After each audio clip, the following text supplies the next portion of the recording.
Ok, bienvenue sur ce tutoriel.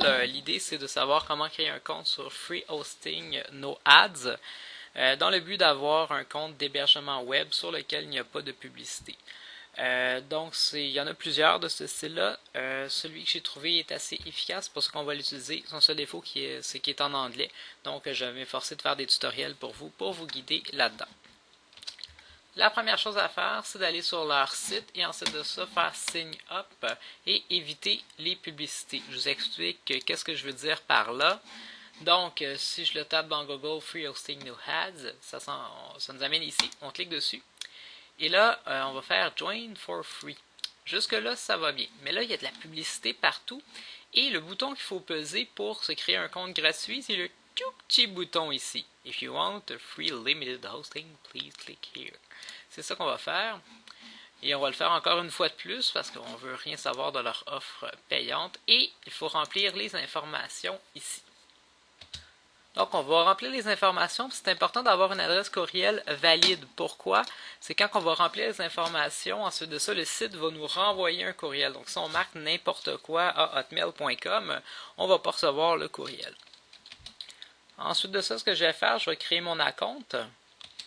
Et là, quand j'ai fait comme il faut, je me suis battu un peu avec les chiffres qui font entrer.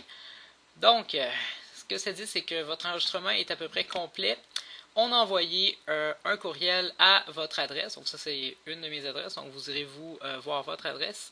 Click on the email, blablabla. Et là, il faut aller voir dans notre boîte courriel pour cliquer sur le courriel qu'ils nous ont envoyé. C'est ce qu'on va faire. Donc, nous y voici. Je suis dans ma boîte de courriel. Ils nous en ont envoyé deux. On va voir qu'est-ce qu'on est là.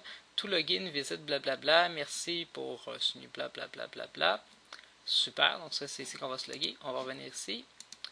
Et ils disent de cliquer ici pour confirmer la création de notre compte. Donc, je clique ici. Donc, ce qu'on va faire, on va remplir la suite des informations. Comme ceci. Ça, j'essaie de faire create en espérant de ne pas m'être trompé là, dans les mots ici qui sont un peu parfois difficiles à voir. Et voilà, mon compte est en train de se créer. Faire View Result en bas ici, voir qu'est-ce qu'il y en est. Et j'ai maintenant un compte actif. Je pourrais aller tester en me loguant. C'était la tour. Oups. En espérant que ça fonctionne.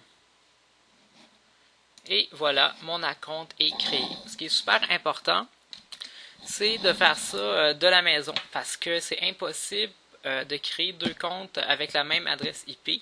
Et comme j'ai déjà créé un compte à l'école, c'est impossible pour quelqu'un d'autre de le faire. Donc c'est important de faire ça de la maison ou de la maison d'un ami, etc.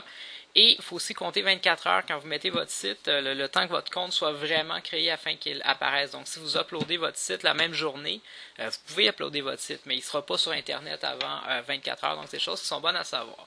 Donc essayez ça, puis venez me poser des questions s'il y a des choses qui ne sont pas claires là-dedans.